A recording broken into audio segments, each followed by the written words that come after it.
let me tell you something nobody ever warns you about. Your comfort zone doesn't feel dangerous. That's the entire problem. It doesn't scream at you. It whispers. It's a soft, warm blanket on a cold day.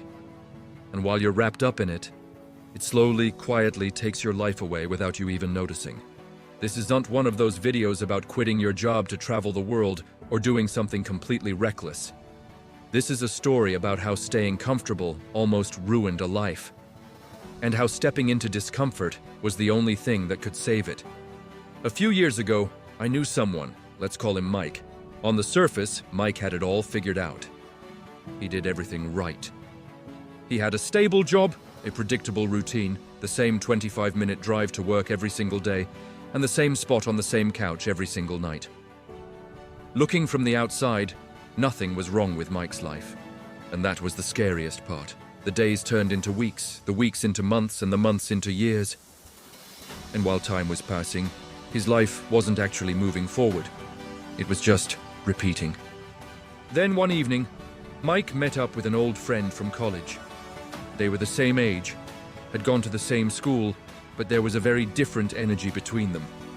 This friend wasn't bragging, but he was buzzing with life. He talked about a small business he was trying to build, the failures he was learning from, the new skills he was picking up, the mistakes he was making and laughing about. He was alive. Mike drove home that night in complete silence. He wasn't jealous. He wasn't even angry. He just felt deeply uncomfortable. It was a feeling he hadn't experienced in a long, long time. And in that quiet, uncomfortable car ride, he realized something profound. He had been actively choosing comfort over growth for years. He had traded the messy, vibrant experience of living for the sterile safety of existing. This is what your comfort zone does to you. It's a master of disguise.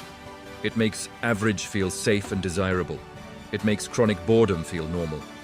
It's the little voice that whispers in your ear, "Don't worry, there's always tomorrow. There's plenty of time." But here's the trick. The comfort zone doesn't trap you with walls of fear.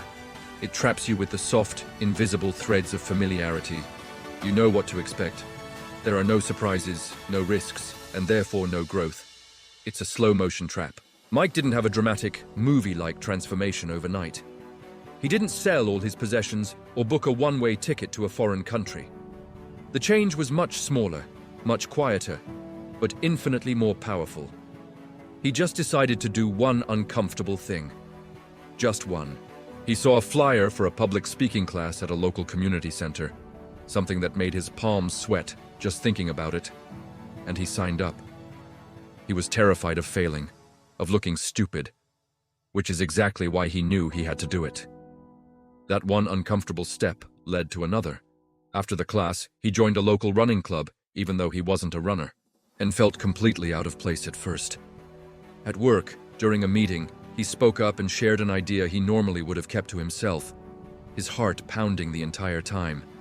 He started trying things he knew he wouldn't be good at right away. He learned to cook, badly, at first. He tried learning a new language on an app and sounded ridiculous. It all felt awkward. It was messy. It was uncomfortable. And that's how he knew. It was working.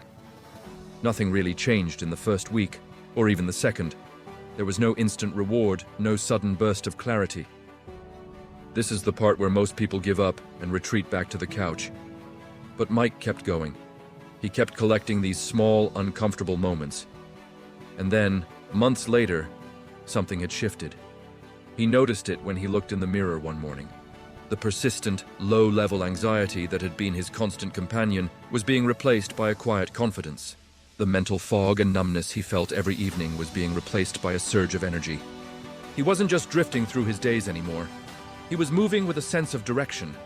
And it wasn't because life had magically gotten easier. It was because he was getting stronger, more resilient, more capable. He was expanding his own capacity to handle life. Listen to me carefully. Your comfort zone isn't protecting you. It's not a safe harbor. It's a cage. And what it's really protecting is the version of you that never has to grow, never has to adapt, never has to become more. It's preserving a weaker version of yourself. Discomfort is the price you pay for progress. It's the admission fee to a better life. And I can promise you, That fee is so much cheaper than the crushing weight of regret you'll feel years from now, wondering what could have been. So if you're watching this right now and you feel bored, stuck, or restless, if you feel like you're living the same day over and over again, that is not a sign that something is wrong with you. It's a sign that you've outgrown your current reality. It's your soul telling you that it's time to expand. That feeling isn't a red flag, it's a green light. It's the starting gun for the next chapter of your life. Don't run from that feeling. Don't numb it with distractions. Lean into the discomfort. Ask yourself, what is one small, uncomfortable thing I can do today? That's where your life starts again. If this message hit you a little harder than you expected, do me a favor and hit that like button. It tells me we're on the right track. Subscribe if you're ready to commit to growth, even and especially when it's uncomfortable. And I want to see this in the comments. If today is the day you stop choosing comfort and start choosing growth, comment the word GROW down below. Let's make that commitment together. Thanks for watching.